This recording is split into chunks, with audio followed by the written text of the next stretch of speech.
Selamat pagi teman-teman semuanya. Oke. Selamat pagi Pak. Oke. Pagi Pak. Ini kita masuk di sesi yang ke-11 ya, dan besok sesi yang ke-12. Di sesi 11 dan 12 ini sebenarnya ada keterkaitan ya, jadi mungkin nanti kita sambung besok untuk lebih ini lagi. Oke. Jadi bahannya mungkin banyak, cuma nanti saya akan coba simpulkan dan kemudian di endingnya kan sudah ada kesimpulan ya antara merger akuisisi ya, seringnya kalau kemarin di kantor itu yang sering pakai merger akuisisi ini ya. Oke, jadi ini pokok bahasanya lumayan banyak dan cuma mungkin nanti coba kita summary-kan ya, sebenarnya intinya kan apakah ini pakai nilai buku atau nilai pasar itu sebetulnya kan di sana ya. Jadi dan di endingnya ada kesimpulan ya. Jadi oke, yang bagian rekam siapa ya, Mbak? Iya Pak. Mbak Dede. Bisa Pak. Oke.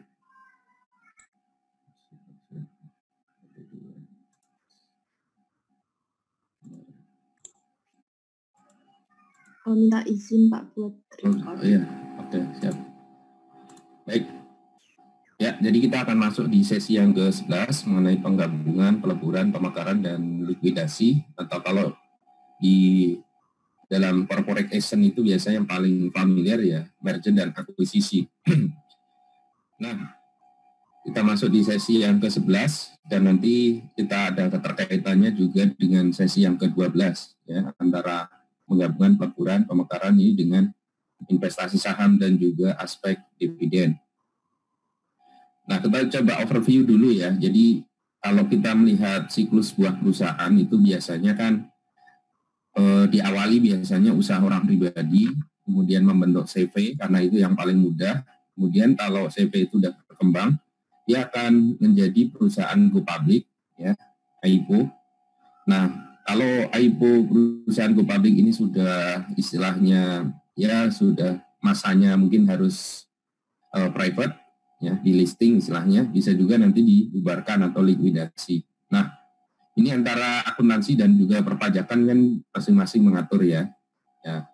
Ini kalau IPO itu banyak sekali transaksi-transaksi corporate action sebetulnya di samping peleburan, merger, akuisisi dan lain sebagainya. Nah, cuma di poin ini kita akan lebih banyak ke ini ya, aksi korporasi terkait merger, akuisisi ya, peleburan dan merger, penggabungan dan lain sebagainya. Jadi posisi kita ada di aksi korporasi ini. Nah, kemudian terkait buyback dan lain sebagainya, ini mungkin nice to know bahwa ini bagian dari siklus sebuah perusahaan. Nah, ketika nanti dilikuidasi, apakah likuidasinya nanti asetnya dijual? Saya kira teman-teman kalau udah sangat familiar ya, ketika kita bahas aset tetap, penjualan aset, karena juga ada gain atau loss-nya, atau mungkin nanti jadi penghasilan bagi si pemegang saham. Karena pada akhirnya kan si pemegang sahamnya lah yang mempunyai perusahaan tersebut. Baik, ada beberapa isu yang mungkin kita akan bahas di sesi yang ke-11 ini, bagaimana terkait PSAK-nya, ya, kemudian bagaimana terkait perpajakannya. Banyak sekali istilah ya terkait penggabungan peleburan ini antara undang-undang PT, antara undang-undang perbankan, antara perpajakan, ya. Nah, ini mungkin nanti kita coba kenali ya. Jadi apakah itu akuisisi aset, akuisisi usaha, akuisisi aset bersih. Kemudian poinnya kan sebenarnya di sini ya, apakah pakai nilai buku, nilai pasar atau nilai perolehan. Sehingga nanti bisa menentukan gain atau loss. Sebagai tambahan, kita kenali juga apa itu goodwill negatif, apakah ini juga nanti akan menjadi objek pajak. Baik, jadi kita coba kenali dari Undang-Undang PT. Ini ada istilah penggabungan. Nah, kenapa kita coba kutip ini? Karena ketika teman-teman nanti menganalisis ya, memeriksa, melakukan audit terkait sebuah perusahaan, itu bisa jadi informasi yang didapat, data yang peroleh tidak berdasarkan undang-undang perpajakan, tetapi misalnya undang-undang PT. Ini misalnya nanti di laporan keterbukaan publik, kata-kata yang dipilih adalah biasanya ini, penggabungan, ya, kemudian peleburan. Jadi akan mengambil undang-undang, istilah-istilah yang ada di undang-undang perseroan terbatas. Kemudian pemisahan, pengambil alihan. Nah, kalau di dalam perpajakan, ini kan beberapa istilah ya, jadi nanti ada istilah yang di undang-undang PT, undang-undang di akuntansi, kemudian juga undang-undang di perpajakan. Ini adalah beberapa istilah yang ada di perpajakan. Sebenarnya substansinya hampir sama ya, hampir sama. Memang yaitu, jadi kalau misalnya teman-teman coba mengamati berita-berita yang di apakah di internet maupun di, ya kalau ada yang masih suka ini koran gitu ya, Bisnis Indonesia, itu kan banyak sekali case-case apakah terkait kasus reorganisasi ini. Biasanya bahasa yang dipakai di koran itu adalah bahasa di Undang-Undang PT, ya, tidak bahasa di Undang-Undang, terminologi di Undang-Undang PPH. Begitu juga dengan di kalau terkait perbankan ya. Jadi kan nanti yang dipakai adalah bankan, misalnya ya, ini Undang-Undang nomor 792 maupun yang sudah diperbarui, istilah-istilah yang dipakai misalnya merger. Dulu ada merger 16 bank gitu ya, jadi Bank Mandiri, sekarang ada Bank Syariah, jadi Bank apa itu Syariah, ini ya, yang syariah yang dikumpulkan, BUMN Syariah ya. Kemudian konsolidasi, kemudian akuisisi. Nah ini jadi kalau misalnya nanti menganalisis perbankan, ya istilah-istilah corporate action di perbankan, kita merujuk ke undang-undang perbankan misalnya. Baru nanti kita coba bagaimana aspek pemajakannya, baru pakai undang-undang PPH kita. Nah ini ada istilah membubarkan tanpa melikuidasi. Mungkin kalau yang 16 bank dulu kan jadi Bank Mandiri kan likuidasi ya, bank-bank yang dulu likuidasi. Nah ini memang ya istilah ini ada di Undang-Undang Perbankan ya. Jadi istilah-istilah ini. Nah, bagaimana menurut pajak? Nah, ini ada di PMK 43 per 28, pernya masih berlaku, SE 29 2015 dan PMK 2005 2008 ya. Jadi merger ini bisa ya mulai di PMK 48 ya, bisa penggabungan usaha atau peleburan.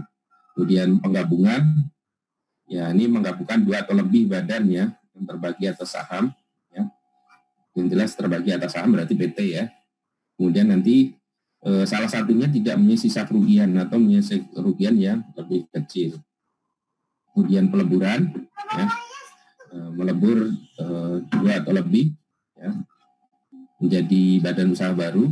Kemudian pemekaran ya, ini terminologi yang berbeda ya, ada beberapa yang sama antara Undang-Undang PT tadi, kemudian Undang-Undang Perbankan.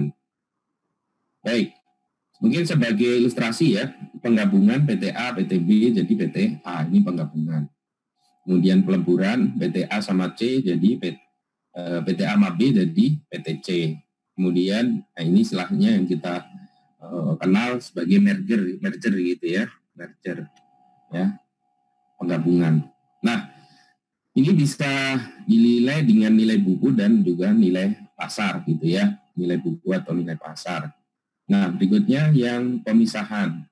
Ya, ada spin off jadi PTNA, kemudian misah PTB ya. Kemudian PTA pecah di antara PTC dan PTB misalnya. Istilahnya demerger ya. Ini demerger, kalau tadi merger membentuk menggabung, nah ini memisah. Nah, tentu ini ya, apakah nilai buku dan nilai pasar ya. Nah, pemecahan ini adalah nilai pasar. Tentu perpajakan tidak lepas dari Undang-Undang PPH dan peraturan turunannya ya, apakah mau nilai buku dan nilai pasar. Seperti hanya ketika bahas evaluasi itu kan mesti ada izin, ada prosedural dan lain sebagainya. Oke. Kemudian terkait pengambil alihan usaha. Nah, ini bahasanya pengambil alihan usaha gitu ya. Ini nanti di bahasa, jadi seringnya kalau saya pernah ngumpulin ya buat mencari potensi perpajakan, itu banyak keyword yang kita pakai. Pengambilan usaha, akuisisi, ya. Itu jadi memang karena terminologi ada undang-undang PT berbeda, undang-undang perbankan juga berbeda, nanti OJK juga istilahnya ini, jadi beberapa istilah sengaja kita pasang gitu ya, untuk mendapatkan informasi perusahaan-perusahaan yang melakukan corporate action misalnya waktu itu 2017, 2018, 2019 gitu dari database komersial. Nah, jadi misalnya ini PTA, ya PTA punya cabang 1, 2, 3, ya. Kemudian dialihkan. Nah ini kan sebetulnya pengambil yang diakuisisi kan cabangnya ya, bisa gedungnya, bisa peralatannya, cabang 3 itu dialihkan ke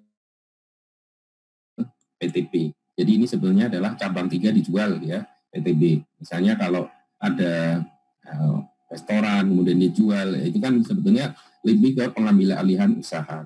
Sehingga nanti pemilikannya adalah PTB. Tentu ada berapa isu ya di sini, apakah A dan B ini afiliasi atau tidak, hubungan istimewa atau tidak. Nah itu memang mungkin nanti itu penelitian lebih lanjut. Cuma yang di sini concernnya adalah bahwa dalam hal ini ya akuisisi cabang A mungkin punya gedung, punya peralatan, punya pangsa pasar, itu tentu udah dihitung gitu ya dari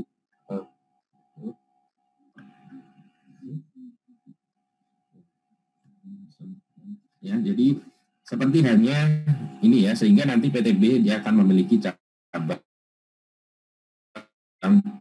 gitu ya. Nah ini saya kira kalau apa aspek pemajakannya, saya kira teman-teman sudah memahami lah ya untuk ini. Nah, bagaimana dengan pengambilan alihan saham? Nah, misal ini bisa dimanai PTA dimiliki oleh PT BCD atau PTA memiliki saham, karena ini enggak ada. Jadi ini PTA yang memiliki misalnya memiliki ya. Jadi ini saya ini ya udah langsung jelas nih. Jadi misalnya PTA ini dimiliki oleh ABCD ya 100%. Nah, kemudian ada pengambil alihan saham ya, itu dilepas sehingga sahamnya jadi PTE, sehingga saham berikutnya adalah dimiliki oleh PTE, PTA ini. Berarti di sini ada akuisisi saham. Yang berubah adalah di sini nanti perlu kita identifikasi perusahaan targetnya siapa, berarti PTA. Kemudian siapa penjualnya, PTD. Siapa yang mengakuisisi, PTE. Berapa harga beli. Nah itulah nanti isu-isu yang menjadi penting terkait pengambilan alihan saham adalah di situ. Ya, jadi kalau melihat kasus ini sebelum ini setelah, berarti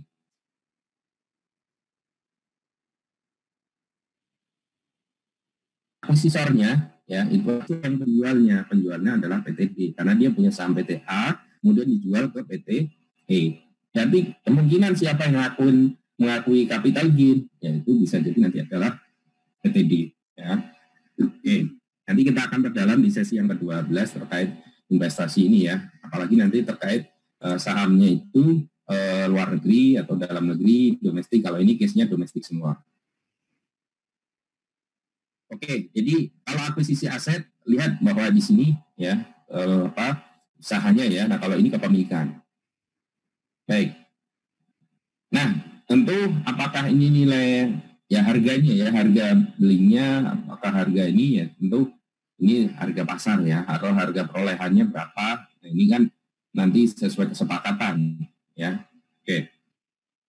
Nah, ini contoh ya, spin off tadi banyak sekali. Teman-teman nanti bisa ya tadi dengan kata kunci pengambil alihan, akuisisi, ya peleburan. Nah, itu banyak sekali contoh-contoh di internet maupun di ya berita-berita bisnis ya, koran-koran bisnis Indonesia itu banyak sekali gitu ya. Bahkan ada semacam rubrik khususnya untuk terkait corporate action, atau di Bursa Efek Indonesia itu juga banyak sekali ya terkait corporate action. Oke, bagaimana dengan perpajakan?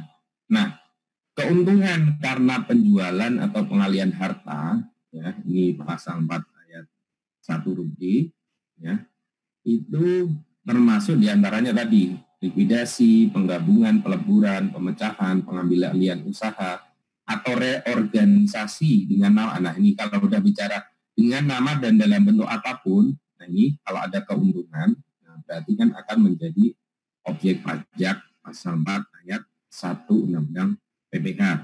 Dan ini rasa-rasanya di Undang-Undang Cipta Kerja juga memang tidak dilakukan perubahan ya, artinya ini tetap seperti ini. Ya. Jadi misalnya yang beralih itu harta, ya, misalnya kayak yang tadi pengambilan cabang tadi, ya, berarti akuisisi hartanya itu atau pengambilan alihan usaha ya tadi. Nah, apabila ada keuntungan, ya, pengalihan harta itu ya akan menjadi objek pajak. Saya kira ini contoh-contohnya kemarin kita pelajari waktu kita bahas aset tetap. Oke. Nah, kemudian bagaimana dengan reorganisasi dan terkait juga penilaian. Nah, ini ya pajak di pasal 10 ayat 3 ini mulai memperkenalkan bahwa ada istilahnya ya apakah pakai nilai buku atau nilai pasar ya. Jadi di Undang-Undang Perpajakan membolehkan ya terkait reorganisasi tadi, apakah likuidasi, penggabungan, peleburan, pemecahan, pengambilan usaha itu memakai nilai buku, tetapi harus izin Menkyu. Izin ini biasanya sudah dilimpahkan ke Kakanwil ya. Jadi WP tinggal majukan ke KPP, nanti yang akan diproses oleh kantor wilayah DJP. Sebetulnya isu pentingnya di sini sebetulnya ya mengenalkan antara nilai buku dan juga nilai pasar. Ya, jadi ya berapa pengalihannya, nah itu ya. Nah kemudian terkait kalau ini nanti ya kalau pengalihannya terkait ada isu adanya hubungan istimewa, tentu harus memperhatikan pasal 18 ayat 3 selain di pasal 10 ayat 3. Jadi 10 ayat 3 ini ya kalau memang izin ya diperbolehkan pakai nilai buku. Nah kemudian penilaiannya ya kalau nanti terkait hubungan istimewa ya 18 ayat 4 PPH tentu harus memperhatikan ya bahwa DJP punya kewenangan ya untuk melakukan koreksi apakah penghasilan maupun pengurangnya kan gitu ya pasal 18 ayat 3 untuk menghitung berapa besarnya pajak berutang. Nah, selanjutnya terkait pengalihan lagi ya pasal 10 ayat 1 dan ayat 3 ada istilah mungkin teman-teman sudah familiar sebelumnya di PPH ya bahwa kalau terkait perolehan atau penjualan ya jual beli harta yang tidak dipengaruhi hubungan istimewa, ini di kasus persediaan juga sudah kita mulai dibahas ya istimewa yang di 18 ayat 4, maka apakah harga sesungguhnya atau harga seharusnya ya kalau tidak ada hubungan istimewa ya harga sesungguhnya, kalau misalnya dipengaruhi hubungan istimewa berarti harga yang seharusnya. Ini di pasal 10 ayat 1 dan juga ayat 1. Kemudian di ayat 3-nya nilai perolehan ini karena penggabungan, peleburan, pemecahan, pengambilan usaha ya ini yang seharusnya dikeluarkan atau diterima berdasarkan harga pasar kecuali lagi dia ada izin tadi ya, ada izin. Jadi kalau penjualan ya, kalau nanti dipengaruhi hubungan istimewa, berarti harus pakai harga yang seharusnya atau fair value. Nah, kemudian kalau yang terkait penggabungan, peleburan, pengambilan usaha, nah ini ya harga pasar. Terkecuali tadi ada izin dari Menteri Keuangan. Baik. Nah, apakah pengambilan usaha ini sama dengan akuisisi saham? Nah, ini tentu tadi sudah dicontohkan ya. Usaha ini bisa jadi tadi kayak misalnya contoh yang cabang tadi. Kalau saham ini kan kepemilikan, contohnya ya PTA tadi dimiliki kemudian oleh PTE ya. Tentu ini ya berbagai kasus mungkin akan berbeda-beda ya. Tentu ini dilihat kontraknya dan juga bagaimana real apa sih sebetulnya yang diambil alih gitu ya. Baik. Jadi lagi untuk mengidentifikasi terkait aspek perpajakan atas organisasi ini mulai dari merger, pemecahan, pengambilan lian usaha. Nah, kemudian apakah ada capital gain-nya atau tidak, ada objek pajaknya atau tidak ya. Nah, kemudian tadi saya sudah ilustrasikan di awal, misalnya PTA tadi, siapa yang mengalihkan? Oh, PTE. Siapa yang mengalihkan? Berarti misalnya PTD. Siapa yang membeli akuisisornya adalah PTA misalnya, atau PTC tadi ya. Oke. Jadi dengan mengidentifikasi ini kita akan tahu di mana nanti potensi perpajakan atau aspek pemajakan mana yang seharusnya dilakukan. Ya, jadi capital gain ini tentu nanti antara selisih ya harga pasar, kalau memang tadi terkait ini ya pengalihan yang memang tidak ada izin dengan nilai buku yang dialihkan. Oke. Nah, jadi terkait konsep capital gain ya, jadi ini adalah harga jual atau harga peralihan. Jadi kenapa ini diambil dari harga jual atau peralihan? Jadi biasanya begini, untuk mencari harga transaksi atau harga pasar itu kan agak sulit tuh biasanya. Kalau kita sebagai analis itu pengalaman saya agak sulit nih. Kenapa? Karena biasanya harga ini tidak di full disclosure apakah di CHLK maupun di laporan keterbukaan publik.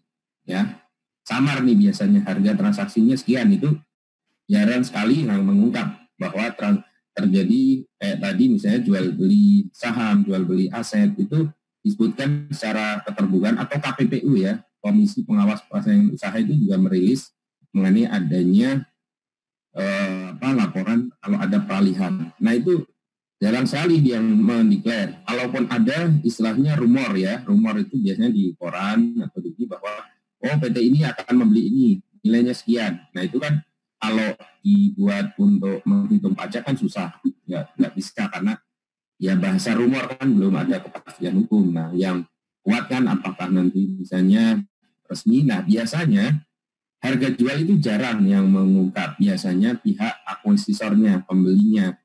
Makanya ya berapa harga transaksinya.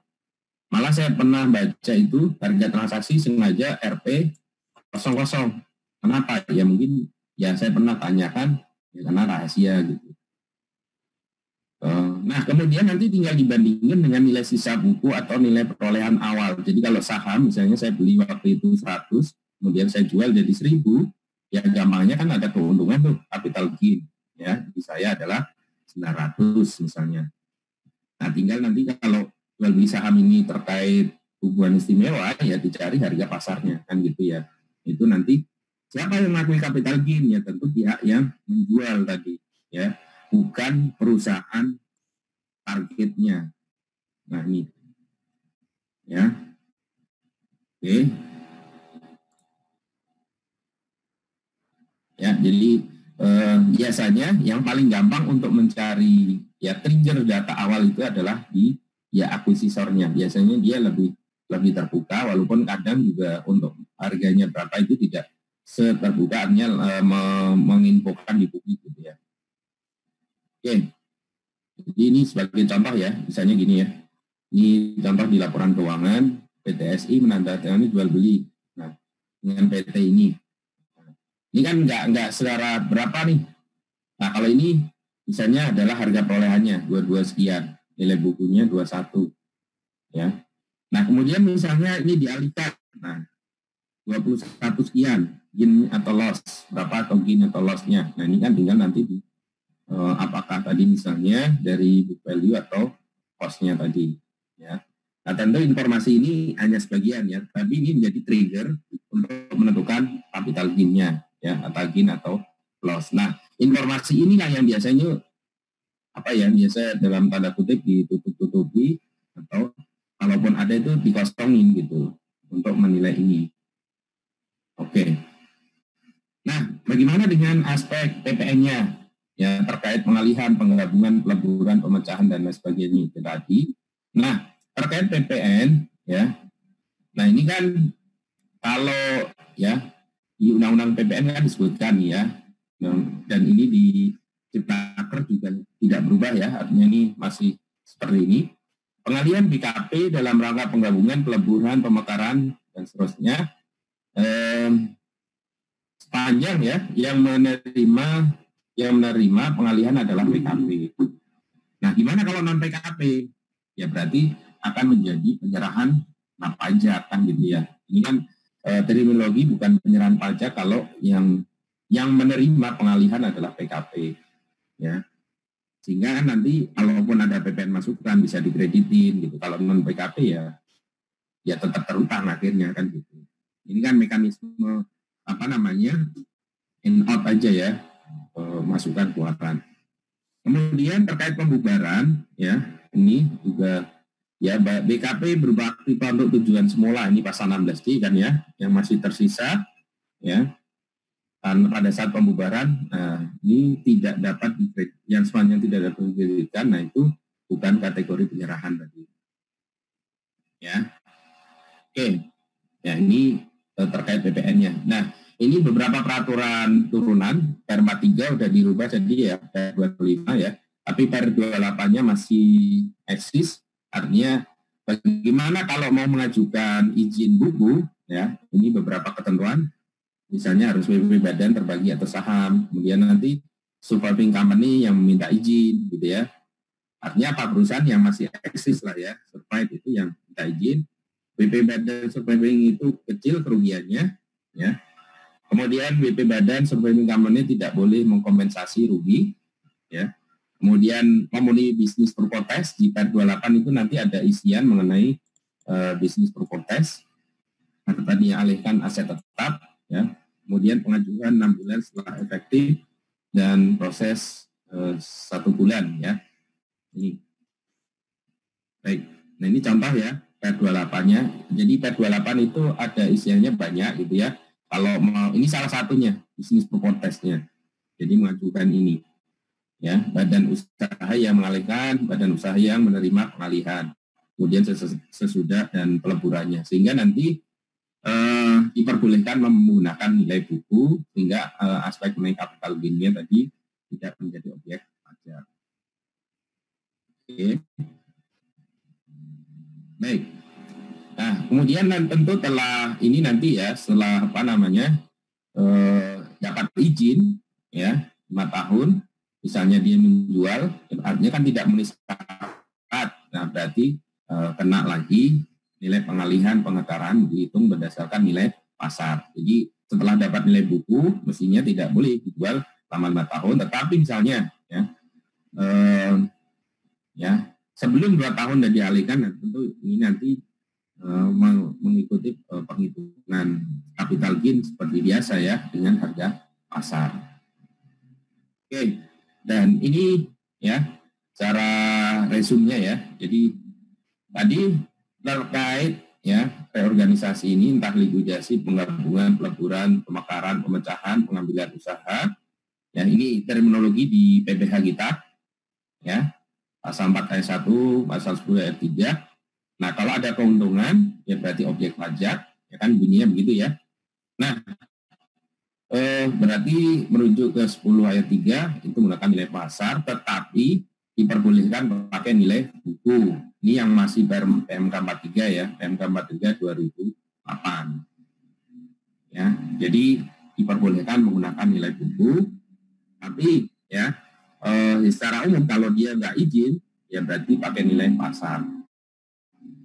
Ya, ini lebih lanjutnya ya, jadi menjadi fasilitas PPH kita, jadi WP yang melakukan pengalihan, perolehan dalam rangka penggabungan, peleburan, pemekaran, itu dapat menggunakan nilai buku. Ini aturan selengkapnya, artinya tadi yang per 43 sudah diperbarui, per 52, terakhir PMK 205, cuma aturan di bawahnya masih pakai per 28 yang mengenai ada bisnis properties dan lain sebagainya tadi. Baik, itu terkait ya siklus overview perpajakan, kemudian juga terkait PPH dan juga PPN-nya mengenai merger akuisisi atau bahasa ininya tadi penggabungan, peleburan dan lain sebagainya tadi. Nah, kita coba lihat simak juga di SAK 22 terkait kombinasi bisnis.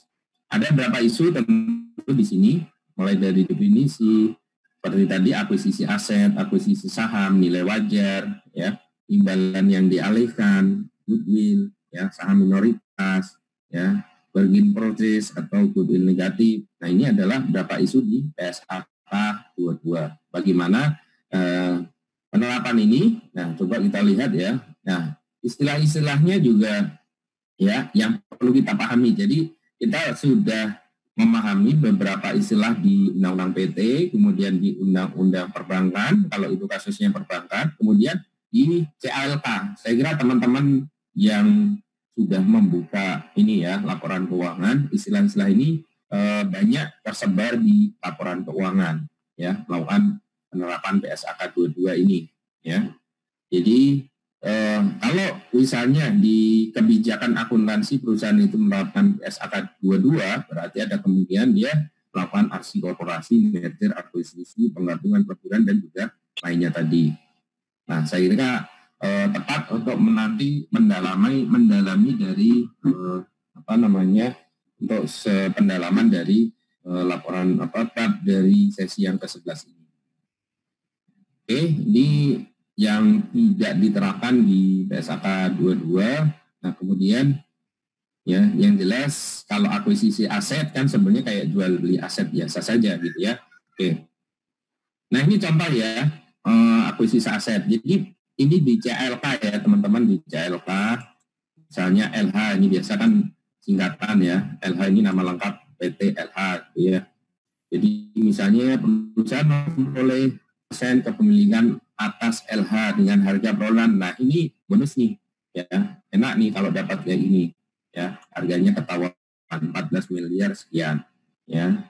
Nah, kemudian ya oleh karena ini tidak termasuk definisi bisnis misalnya nih ya, jadi disebutkan kan bisnis. Nah, kita lihat di rincian berikutnya. Jadi ini ada di CLK biasanya teman-teman ya untuk melihat ini ya. Jadi bagi teman-teman yang mungkin masih nyari ide untuk tugas PSAK, saya kira ini cari PSAK 22, kemudian yang terkait, baca CLK-nya, ya, kemudian seperti ini, kemudian misalnya harga perolehannya berapa, saya kira ini bisa untuk mendalami terhadap PSAK 22 ini. Apakah ada aspek pemajakannya, ya tentu dilihat lebih lanjut nantinya informasi sepotong ini.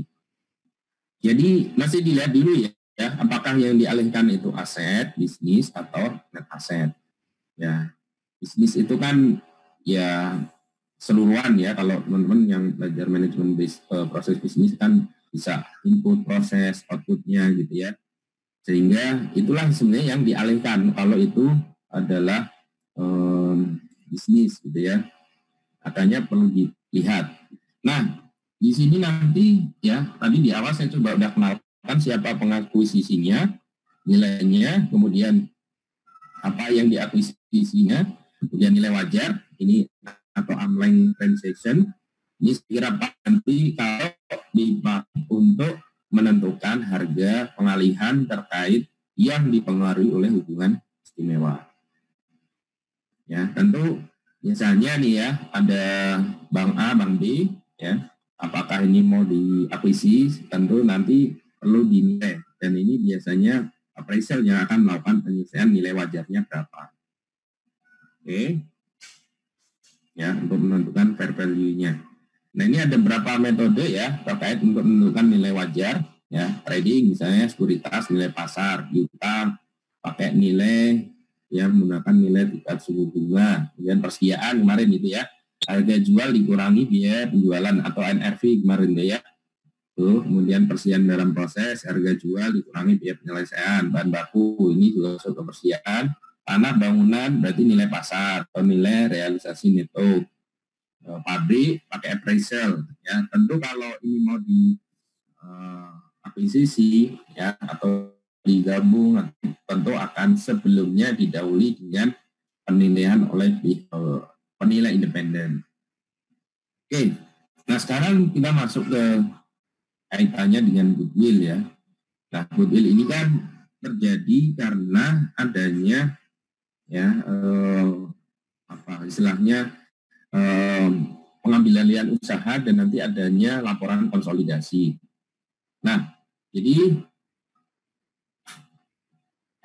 goodwill ini ya biasanya kalau nanti penyajiannya kan memang di balance sheet ya, di balance sheet. di balance sheet. Nah, ya ada juga di laporan keuangan itu tadi ya, goodwill kan kalau dia akuisisi di atas par value ya, di atas harga wajar 100 dia beli misalnya 110, berarti itu kan akan mencatatkan goodwill nanti ketika dikonsolidasikan. Nah, bagaimana dengan kebalikannya, pembelian negatif ya, goodwill negatif atau pembelian dengan diskon, asetnya 200 dibeli 192, berarti kan ada keuntungan diskon. Nah, bagaimana perpajakan melihat ini, apakah potensi pajak atau tidak ya. Nah, ini tentu nanti dilihat di aturan perpajakan lebih lanjut. Bisa nggak goodwill negatif ini dikenakan pajak? Nah, jadi ya sebagai ilustrasi ya, capital gain itu kan ya nilai nominal atau saham ya, kalau ini terjadi atas pengalihan saham ya, atau kalau ini aset berarti nilai buku, kemudian nilai wajarnya berapa. Nah, kemudian kalau saham itu kan berarti selisih inilah yang akan menjadi goodwill ya, bisa diskon pembelian tadi ya. Kalau yang tadi contoh di awal dibeli harga perolehan sekian itu kan adalah sebesar harga perolehannya. Nah, selisihnya itulah akan yang menjadi capital gain, ada di pihak di penjual gitu ya. Oke, baik. Jadi apakah ini negatif ini akan menjadi objek? Nah, undang-undang perpajakan kita seperti apa? Nah, itu dilihat di pasal 4 ayat 2, 4 ayat 1 ya. Ya. Jadi kalau misalnya gampang ilustrasi kita ya, kita membeli dengan harga yang murah, apakah itu sudah menjadi keuntungan buat kita? Nah, itu kembali ke situ sebetulnya secara gampangannya gitu ya. Ya. Apakah goodwill juga kalau misalnya ini bisa dipajaki? Nah, kita balik lagi menjadi ketentuan mengenai objek pajak di pasal 4 ayat 1 gitu ya. Oke. Ya. Jadi ini nanti kalau terkait aspek pemajakannya mengenai goodwill ini, dan memang ya isunya istilahnya banyak gitu ya, beberapa yang pengen majeki atas goodwill tadi. Baik, ini sebagai contoh kalau adalah aset ya sekarang. Aset, misalnya ada mobil ya, ini kemudian ya nilai bukunya misalnya 40, harga pasar 60 ya, berarti kan nanti ada keuntungan ya bagi si PTS ini, si pemilik ya, nilai buku 40 tapi dihargai 60, itu kan bagi PTS ada keuntungan ya. Kemudian dijual ke pemegang saham 55 ya, 55 berarti ada keuntungan. Kalau misalnya ini kan ya umumnya dia jual ya, nanti dia jual ke sini bayar ke sini 55 berarti 15 kan ya ini ya. Nah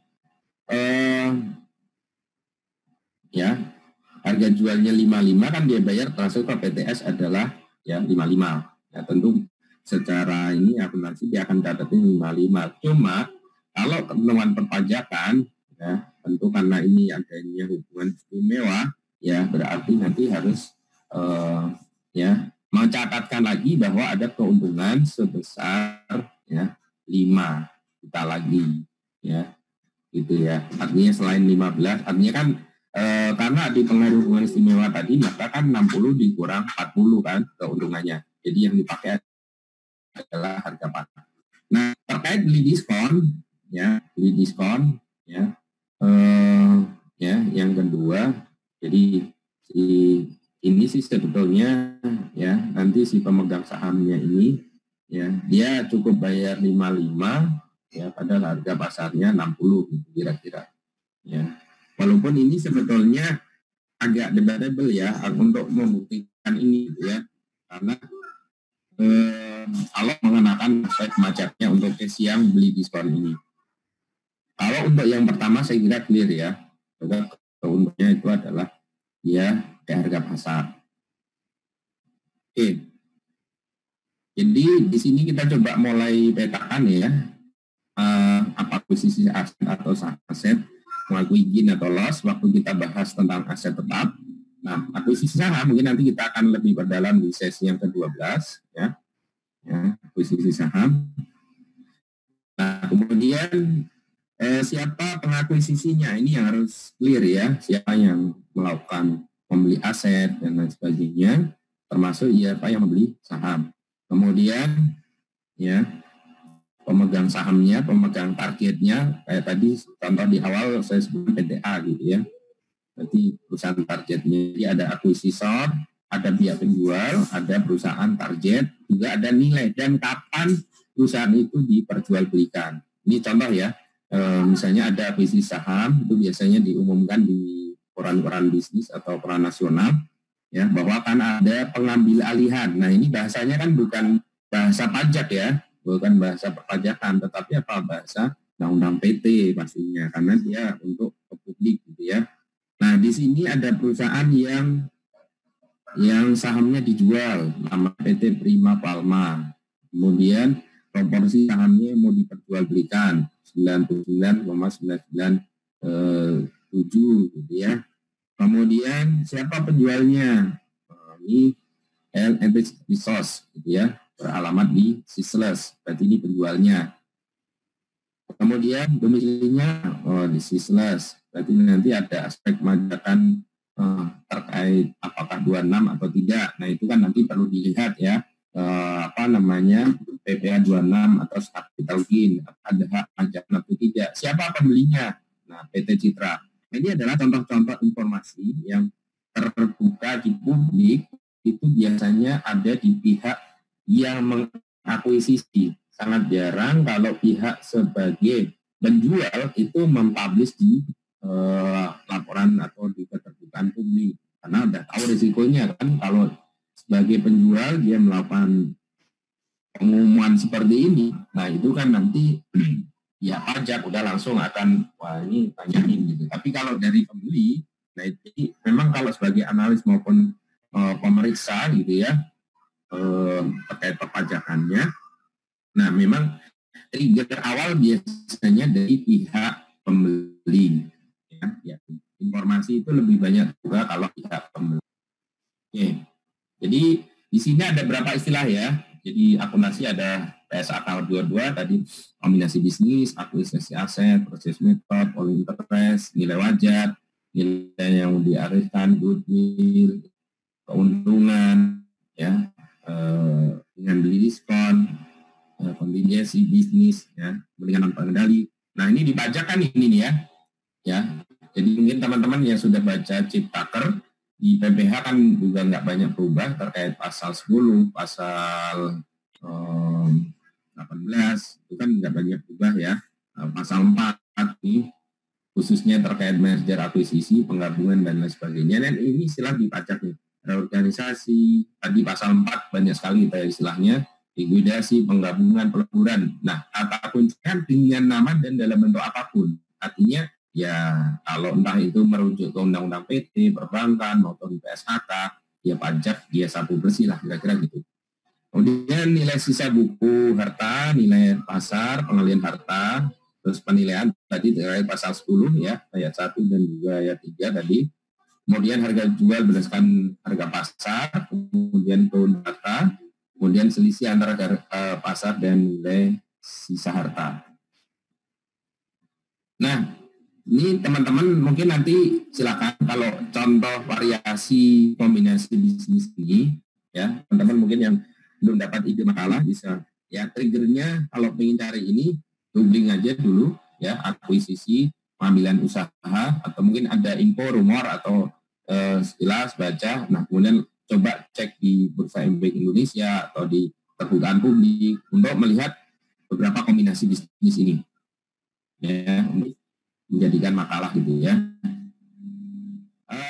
Ya ini ada istilahnya imbalan kontingen untuk nanti akan dilihat ya apa itu lebih lanjutnya goodwill tadi ya.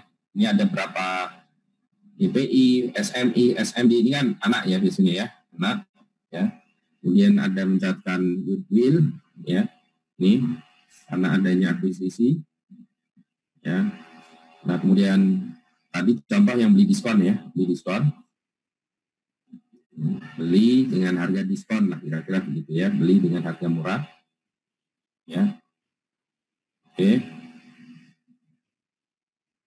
Nah Nah, ini beberapa contoh note di laporan keuangan. Jadi ya, saya sih kalau ini tadi kalau ada teman-teman yang mungkin ini bisa didalami ini dengan contoh berapa laporan keuangan. Ini kan tahun 2010 ya. Jadi teman-teman bisa yang ambil 2019 gitu.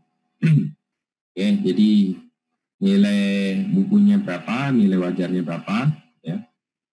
Nah, ini beberapa contoh. Baik. Jadi sebagai kesimpulan ya, jadi yang terkait sebenarnya topik ini saya coba sederhanakan tadi terkait apakah PM3, kemudian 208 ya, 57. Sebenarnya kan topiknya apakah pakai harga pasar atau harga buku sih gitu ya. Ya kalau ada izin dia pakai harga buku, kalau tidak ya ke pasar. Yang pertama perlu dipahami bahwa aset itu milik perusahaan dan perusahaan itu milik pemegang saham. Maka kalau ada akuisisi atau terkait ya apapun namanya tadi, ya maka yang berurusan itu adalah nanti pemegang sahamnya, pemegang saham targetnya. Ya kayak PTA tadi sahamnya dimiliki oleh PTC kemudian dari PTE, berarti kan nanti pihak yang terlibat PTC, PTE, PTA gitu ya. Tapi kalau yang mau diperjualbelikan asetnya PTA, ya berarti kan antara PTA sama penjualnya saja kan gitu ya. Itu. Jadi kalau akuisisi aset itu bisa tertis, bisa juga dibubarkan. Kalau akuisisi aset tadi ada terkait likuidasi, ya perlu dilihat apakah tadi ketentuan undang-undang PPN tadi termasuk penyerahan atau tidak, kemudian tetap eksis ini kan mengakui gain atau loss ya, gain atau loss seperti yang kita bahas di sesi aset tetap. Nah terkait saham ini mungkin lebih detail di sesi ke-12 ya, terkait akuisisi saham ini apakah di bawah 20 ya, kalau dulu ada cost, ada equity method, ada konsolidasian kan gitu ya. Nah ini kalau di ketentuan kita pasal 10 tadi harga seharusnya atau sesungguhnya ya, ini kan dilihat apakah dipengaruhi hubungan istimewa atau tidak gitu ya. Oke. Baik. Kemudian yang ketiga, transaksi akuisisi di atas 50 ya. Perusahaan target mengalihkan aset dan liability-nya, dilihat subjeknya perusahaan target yang mengalihkan ya. Kemudian di 10 L1 tadi akuisisi sampai 100%, berarti nanti perusahaan target tetap eksis, tidak mengalihkan. Nanti perusahaan ya subjeknya adalah pemegang saham perusahaan target tadi. Ya, perusahaan target tadi. Ya, apakah seharusnya sesungguhnya yaitu nanti di perolehan ya plus agio atau di agio, nah itulah nanti menghitung gain atau loss-nya akan tadi ya. Kalau aset, ya aset ini tinggal nilai pasar kalau dipengaruhi hubungan istimewa dikurangi book value atau nilai tercatat itu kan untuk menentukan gain atau loss-nya. Kemudian ada saham yaitu ada objek pajak ya, kapital. Apakah kemudian dilanjutkan GER? Nah ini kan ya, banyak beririsan ya. Jadi kadang si saham tidak stop berhenti. Tapi setelah akuisisi kemudian dilanjutkan merger, itu juga banyak case seperti itu, ya. Nah kemudian akan menjadi objek pengalihan 10 ayat 3 tadi ya, 10 ayat 3. Baik, saya ini ya untuk sesi bahasan terkait sesi yang ke-11 ya, terkait penggabungan peleburan ya, pemekaran dan likuidasi secara perpajakan dan juga akuntansi. Baik, kalau ada pertanyaan pendalaman silakan. Pak, izin bertanya Pak. Ya. Waktu itu saya pernah baca Pak, ada perusahaan tuh yang ngelakuin aksi korporasi yaitu likuidasi kan, karena dia tuh terlilit hutang pajak dan hutang lain-lain Pak. Akhirnya pajaknya nggak terbayarkan. Nah, ternyata perusahaan tersebut ngelakuin likuidasi itu cuma buat ngindarin hutang pajak dan lain-lain itu Pak. Dan perusahaan itu ngediri perusahaan lain lagi yang sama dengan karyawan yang sama juga Pak. Ya. kalau DJP-nya tuh tahu tersebut, Pak, itu kewajiban perpajakan perusahaan tersebut masih harus ditagih atau gimana, Pak? Terima kasih, Pak. Ya, jadi ini memang kadang modus ya, Mas ya. Jadi perusahaan sudah likuidasi kemudian, dan ini kadang jadi modus ya, bagaimana aspek utang pajaknya, utang perbankannya gitu. Kan sebenarnya kita punya undang-undang PPSP, undang-undang KUP juga jelas bahwa hak negara, apa istilahnya itu, negara punya hak mendahului ya, hak mendahului. Artinya utang pajak itu harusnya didahulukan dibanding dengan utang bank dan juga kreditur dan lain-lain. Nah, bagaimana kalau misalnya itu perusahaan bubar, kemudian bikin lagi baru? Nah, itu juga kadang ya modus juga gitu. Ya mestinya gini, si bagian penagihan ya di DJP itu bisa menagih. Penanggung pajaknya kan ke tadi ya, pemegang sahamnya dan seterusnya. Itu kan nggak terbatas, walaupun sudah bubar, itu kan masih bisa ditagih ke penanggung pajaknya. Dengan merujuk ke bahwa kalau, kan gini juga, kalau sebetulnya kalau dari sisi perpajakan, PTA misalnya, dia udah likuidasi secara komersial atau secara ini udah bubar, tapi secara perpajakan kan kalau dia nggak mengajukan apa istilahnya itu, penghapusan NPWP kan masih eksis. Nah, dia bisa menghapuskan kan kalau ada kewajibannya sudah dibayarkan. Misalnya ada utang PPh, ada SKP, ada STP. Nah, siapa yang menanggung? Nah, pasal 32 KUP kan bisa dipakai tuh. Nah, jadi ya nanti dicari gitu. Nah, kemudian kalau ini hanya ganti nama gitu, ya mestinya AR atau pemeriksaannya memahami juga, oh ini hanya ganti nama saja, apalagi tempatnya di situ-situ juga kan gitu. Biasanya sih kalau apa itu perusahaan yang besar ya bisa diidentifikasi gitu. Artinya ya silakan, kan nggak ada larangan ya bikin perusahaan, cuma kewajiban perpajakan yang atas bubar tadi harusnya diselesaikan gitu. Kan nanti gini apa istilahnya itu terkait haknya misalnya apa meminta nomor seri faktur, apa itu yang terkait administrasi kan biasanya terkendala tuh di situ ya. Jadi kalau ya belum clear kan, misalnya masih ada utang pajak, masih ada ya hal-hal yang terkait perpajakan kan biasanya akan ya tidak bisa diselesaikan di situ gitu. Jadi harus clear dulu gitu. Nah ya nantinya ke tadi ke penanggung pajaknya gitu. Itu mungkin Mas ya, Heidi ya. Oh siap Pak, jelas Pak. Oke. Izin bertanya Pak. Ya.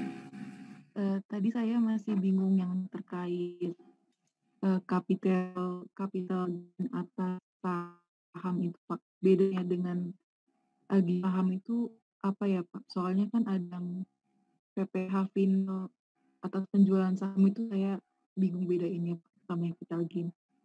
Jadi kalau terkait jual beli saham, ini kan gini ya, jual beli saham ini jadi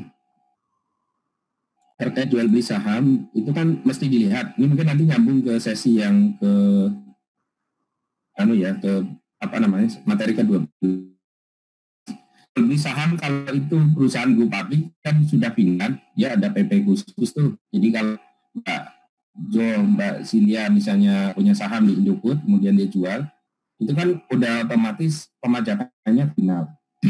Nah kemudian bagaimana kalau yang capital gain itu adalah perusahaan yang private, perusahaan yang bukan. Jadi nilainya gini, Mbak, dia punya saham nilai buku waktu beli ini bukan publik ya 100 kayak tadi, dijual 500 kan. Gampangannya kan Mbak Cynthia udah ngakui keuntungan kan di situ kan 400 kan gitu. Nilai nominal dulu berapa dengan waktu jual. Nah, di sisi pembeli ya, nanti kan ada istilahnya investasi itu apakah sebesar nilai nominal atau tidak. Makanya dari AGIU itu kan kalau dari sisi pembelinya. Kalau dari sisi penjual ya tadi, kalau dari aspek pemajakan dia akan kenakan namanya capital gain tadi gitu. Ya, jadi ya jadi dibedain yang itu adalah untuk beli, perjualan, pembelian itu nanti udah otomatis berapa itu 0,1% kan. Nah, kalau dia saham mandiri, kalau AIPO itu ada tambahan 0,5 ya. Karena kan kalau AIPO itu kan orang dari mana-mana bisa beli. Nah, kemudian sebagai pendiri kan dia akan menikmati harga baru sehingga kan makanya dia tambahan 0,1 plus 0,5 gitu. Nah, case capital gain itu kalau selain yang bursa. Makanya kalau di yang bursa kan diatur di P2 di PPH gitu ya, di PP lebih lanjut gitu. Nah, yang case tadi makanya gini.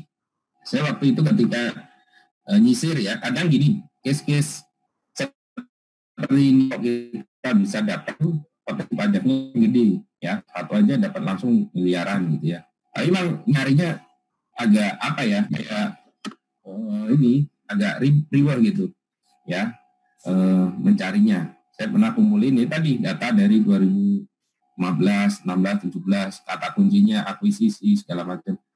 Ujung-ujungnya apa? Oh ternyata ini perusahaan go public walaupun mungkin nggak dikenal gitu. Ya akhirnya ya sudah gitu, lewat lah gitu. Kenapa? Ya asumsikan udah dipotong oleh TSE, oleh bursa gitu ya. Jadi ya sudah kalau memang udah masuk bursa, udah final kan gitu. Tapi yang kita bicarakan di sini adalah yang private gitu, artinya yang non bursa. Oke, itu mungkin ya, Mbak. Terima kasih Pak.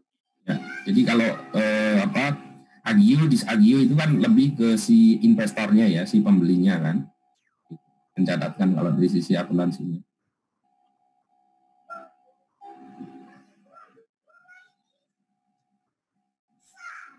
Oh iya Mbak Wi kemarin WA saya belum balas ya. Yang persediaan itu sekarang antara PSAK sama pajak itu kan sudah sama ya, Mbak Wi ya. Iya Pak. Ya jadi kalau dulu orang di buku-buku yang lama itu masih pakai LIFO ya. Sekarang kan nggak boleh gitu ya. Antara pajak sama PSAK udah sama, LIFO atau average. Mungkin kemarin istilahnya apa itu, Mbak? Itu Pak, saya nanyanya yang average itu weighted average aja atau moving average juga boleh Pak di PSAK 14 Pak? Kalau contoh ininya kan ini ya, itu ada bedanya enggak ya? Gimana Pak? Nah, ada bedanya enggak? Saya belum baca secara detail, tapi kalau di laporan keuangan itu, jadi perusahaan itu ada yang menggunakan dua metode itu Pak, moving sama yang weighted. Nah, saya baca di PSAK 14-nya, tulisannya FIFO sama weighted average doang Pak. Jadi saya bingung buat movingnya Pak. Itu boleh Pak? Ya, sama sih istilahnya kalau yang sekarang ini udah yang ketentuan berlakunya kan udah FIFO maupun average tadi. Mungkin contohnya yang kemarin kita sudah coba lakukan ya, setiap mutasi dia bikin hitung rata-ratanya kan, setiap ada pembelian dihitung rata-ratanya gitu. Ketika jual nanti udah ketahuan harga pokok yang dijualnya, kemudian tinggal hitung harga jualnya. Mungkin istilah aja mungkin ya Mbak ya, tapi substansinya sih dua metode itu gitu ya. Oh, berarti boleh diperbolehkan ya Pak? Iya.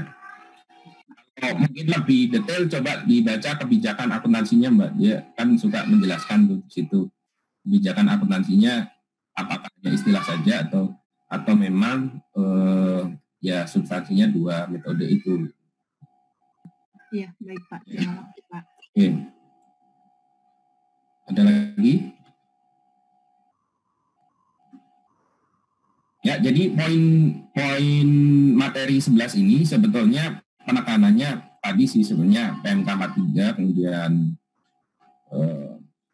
dan perubahannya ya per 28 mengenai nilai buku dan juga ininya atau pasar, kemudian kita coba ekspor di PSAK 22 dan juga terkait undang-undang yang terkait karena begitu ya ekspor data gitu ya, informasi jarang yang di publik itu pakai bahasa pajak itu jarang lah, kayak tadi contoh yang CISLES tadi itu bahasa-bahasa yang dipakai adalah undang-undang keterbukaan informasi publik gitu ya. Dan ya istilahnya pintar-pintar kita gitu kalau kita lagi istilahnya menggali potensi untuk penerimaan pajak atau lagi meriksa perusahaan itu mengait-kaitkan antara siapa target, siapa yang mengakuisisi, kemudian harga pasarnya, harga wajarnya, baru menentukan nanti potensi perpajakan atau mungkin ada kewajiban perpajakan yang harus dilakukan. Termasuk kalau misalnya formalnya tadi harus memenuhi PER 28, syarat-syarat ini kalau nggak memenuhi ya nanti akan dikenakan penalti misalnya kalau 2 tahun belum dilakukan ini kok sudah dialihkan misalnya, jadi harus pakai harga pasar. Nah, masalah penentuan harga pasar ini kan menarik ya, karena ini bagian dari appraisal biasanya ya, tim penilai independen untuk menilai berapa harga pasar dari perusahaan itu sendiri. Terus yang perlu didalami lagi, dicek apakah itu sebenarnya akuisisi aset atau akuisisi saham.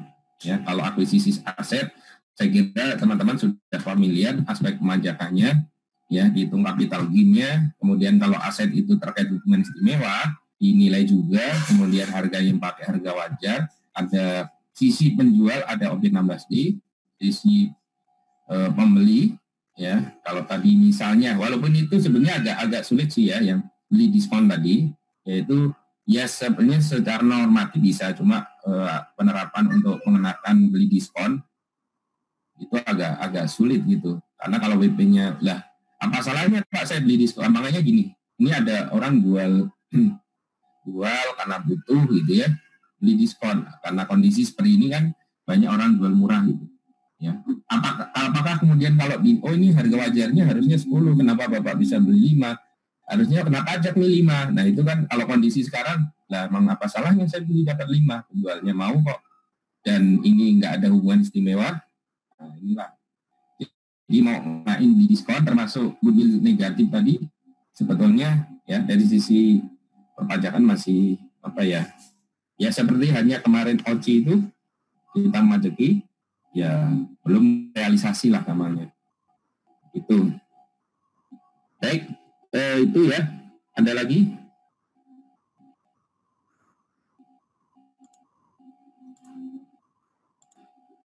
Kalau tidak ada pertanyaan, mungkin sebagai buat tambahan nanti buat besok ini ya, diskusi lebih lanjut, karena besok kan kita bahas tentang investasi dan dividen. Jadi teman-teman minta tolong nih, masih ada waktu, nanti silakan bisa di googling di bursa, atau ya googling aja pakai cara yang kemarin saya lakukan itu, misalnya akuisisi, merger, mengambil alihan ya.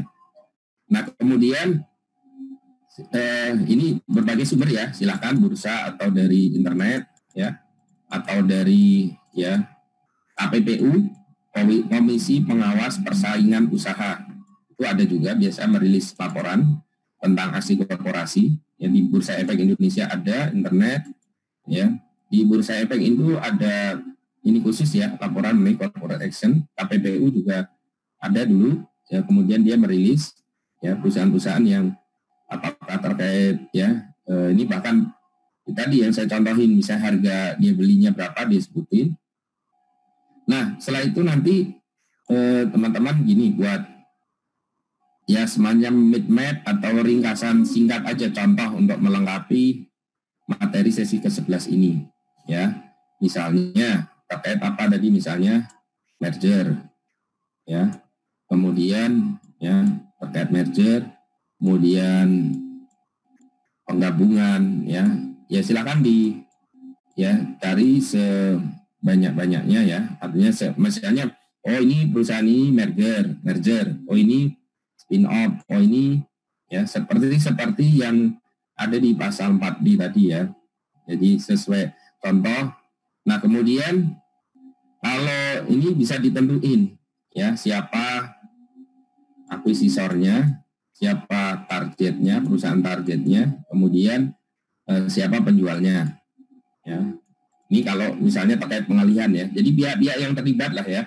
Jadi case-nya silakan cari informasi entah di bursa, di internet, KPPU ya, kemudian cari aksi korporasi, bisa merger, peleburan, pengambilan usaha, ya istilahnya bisa macam-macam sesuai PPH maupun di ini.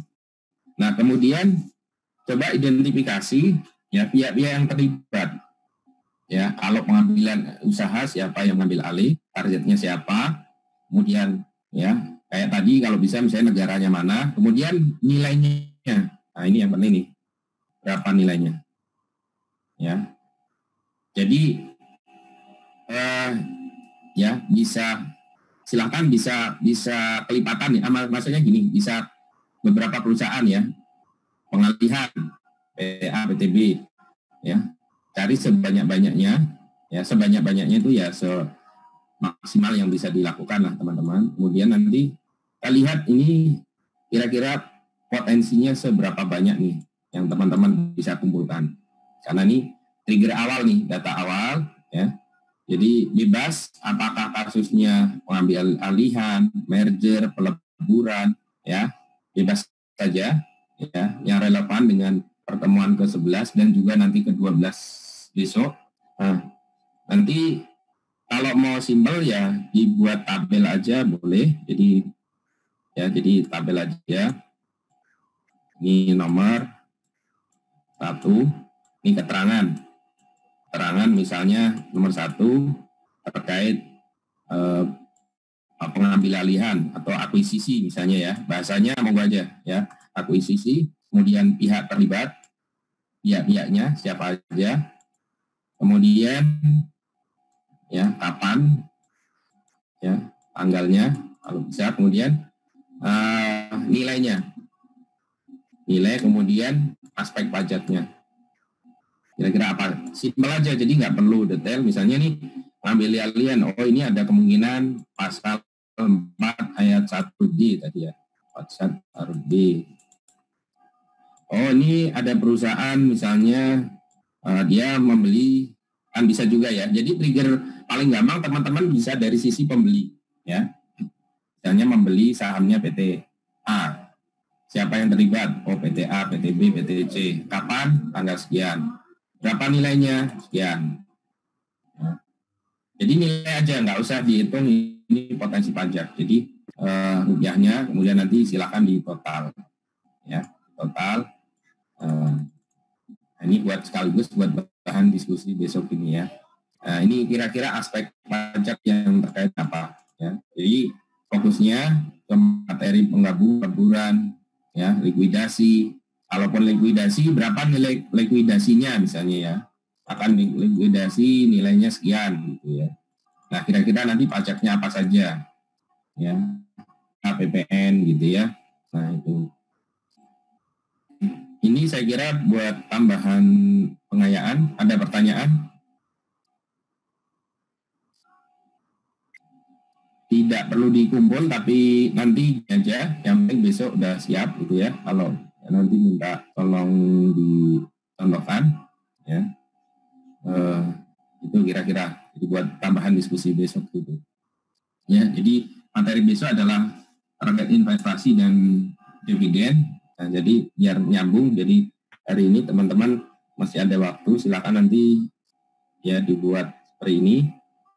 Ya, bisa apa istilahnya bebas lah ininya, cuma kurang lebih ini. Nah kira-kira nanti teman-teman bisa mengumpulkan seberapa banyak nilai perusahaan yang melakukan aksi korporasi itu.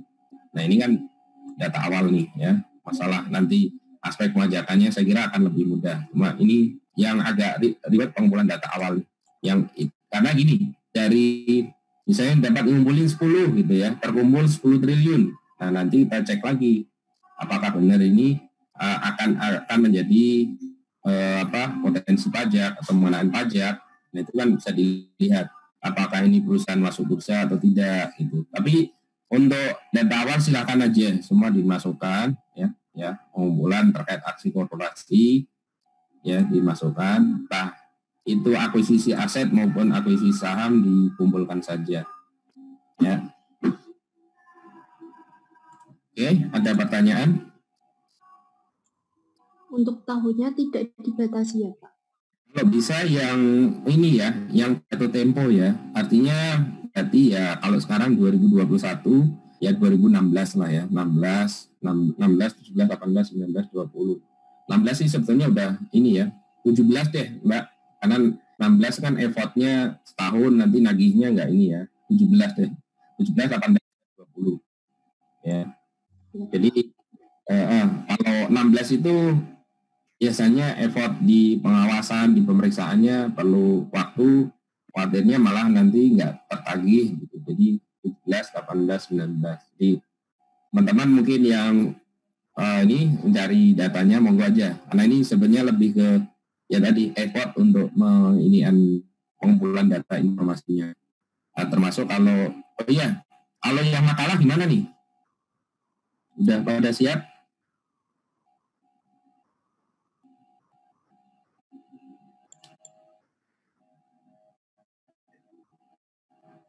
Masih proses? Masih proses. Ya, siap. Jadi ya oke, siap. Jadi mungkin gitu ya teman-teman. Ini saya masih ada waktu, jadi setelah ini silahkan dilengkapi saja. Nanti mungkin tidak perlu dikulin, yang penting besok ya kita coba cek ya. Pengen tahu juga yang paling banyak seberapa. Artinya mengerjainya ya boleh sampai ya nanti semaksimal mungkin ya. Ingin tahu maksimal itu masalah nilai nilai rupiah tadi mungkin ini aja ya, jadi nggak perlu sampai detail, misalnya apa ini dalam miliaran gitu ya, 1 miliar 15 miliar gitu aja, jadi 16 misalnya 1 triliun, jadi kan total nanti berapa triliun atau berapa miliar gitu ya, jadi nggak harus sampai sampai ke rupiah terdekat. Ini untuk nilai ininya ya, karena poin-poin penting ya seperti hanya tadi di sini ya, jadi kasus ini tadi. Nah ini kan kalau misalnya dapat kayak ini, nah ini nih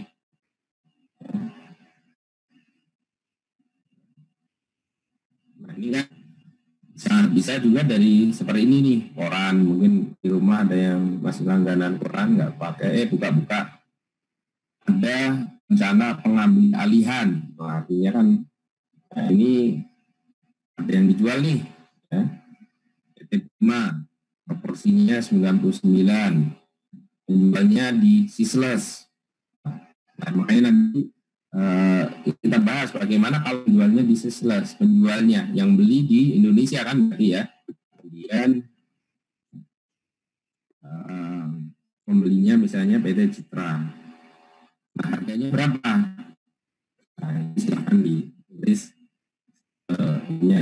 Ini ada ya harga.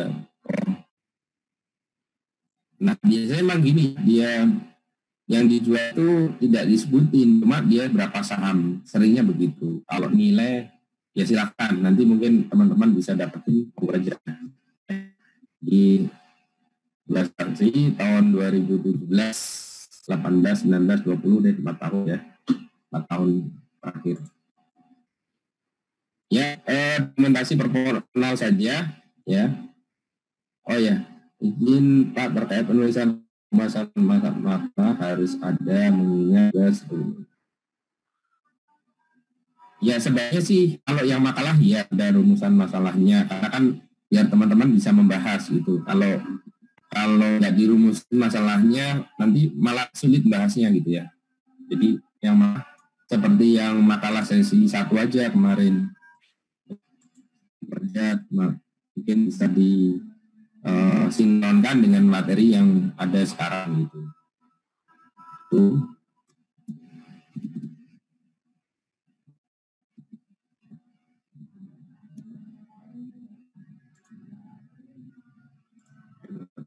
Ya.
Oke, baik.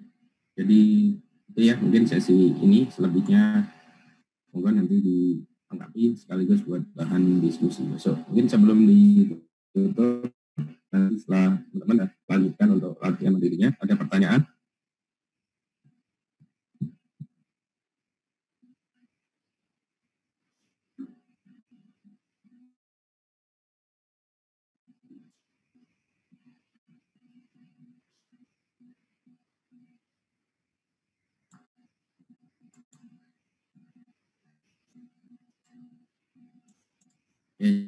Jadi teman-teman ya, jadi persediaan sudah, aset tetap, rival kemarin sudah, penggabungan peleburan, dan insya Allah besok lanjut ke investasi saham dan dividen. Setelah itu nanti di sesi ke 2027 adalah leasing dan juga konstruksi. Jadi mudah-mudahan waktu semuanya nanti biar berarti sama besok kita coba bahas-bahas kasus ya, bahas-bahas termasuk yang sebelumnya nih, yang terkait ini. Untuk sesi ini silakan, kurang lebih masih ada waktu sampai jam 1, dan juga nanti bisa dilanjutkan teman-teman yang tadi istilahnya pemetaan dan juga pencarian data informasi terkait perusahaan-perusahaan yang melakukan apakah penggabungan, peleburan, pengambil alih, pemisahan, atau kalau perbankan tadi hanya merger, konsolidasi, akuisisi. Kemudian kalau di PPH ada merger, penggabungan, peleburan, pemekaran. Ya, silakan cari data informasinya, bisa dari berbagai sumber, ya, keterangannya, misalnya pemekaran, atau pemecahan, kemudian yang terlibat, kemudian tanggalnya kapan, kemudian kapannya ini biar tadi penting apakah ini terkait daluarsa perpajakan atau tidak, kita batasi 2017 sampai 2020, kemudian tadi nilainya, ya nilainya berapa, ya ini beberapa contoh kan tadi ya nilainya, ya misalnya ini. Ya, ini kan harga perolehannya sekian. Ya. Nah ini kalau mau dieksplor lebih lanjut, cuma ini data awal saja dulu, kemudian kita kumpulkan sebanyak-banyaknya yang bisa maksimal coba kumpulkan. Ya. Mungkin nanti bisa ada yang sampai satuannya miliar, triliun dan lain sebagainya. Nah, setelah itu nanti kira-kira aspek pajaknya apa saja, ya, yang terkait. Itu saya kira, jadi kalau tidak ada pertanyaan, tanggapan, mungkin masih ada sekitar 45 menitan. Silakan. Jadi seperti itu dulu, Pak Dede ya. Cukup? Baik. Jadi kalau kira cukup, silakan bisa dilanjutkan untuk latihan mandiri. Kalau besok kita lanjutkan lagi untuk investasi dividen. Jadi kalaupun misalnya, kalau misalnya gini, ada terkait pembagian dividen itu juga boleh. Ya, jadi biar nanti besok kita pas kasus gitu ya, kita coba bagaimana kalau yang terkait pembagian dividen perusahaan-perusahaan. Jadi bisa tadi ya, bisa penggabungan, pelaburan dan seterusnya, bisa juga terkait pembagian dividen. Ya, itu kan banyak perusahaan-perusahaan di bursa efek itu banyak ya, setiap periode dia informasi pembagian dividen. Nah, bagaimana aspek pemajakannya? Nah, itu nanti kita coba lihat gitu ya. Oke, itu saja untuk sesi ini ya. Silakan dilanjutkan untuk pencarian mandiri untuk pencarian data terkait aksi koperasi di perusahaan. Baik, mungkin sementara itu dulu ya. Nanti kalau ada pertanyaan boleh disambung di grup ya. Kalau ada tanggapan dan sebagainya. Mungkin saya tutup dulu untuk sementara sesi materi ini. Terima kasih ya. Selamat siang. Assalamualaikum warahmatullahi wabarakatuh. Selamat siang Pak. Terima kasih. Terima kasih, Pak. Terima kasih Pak.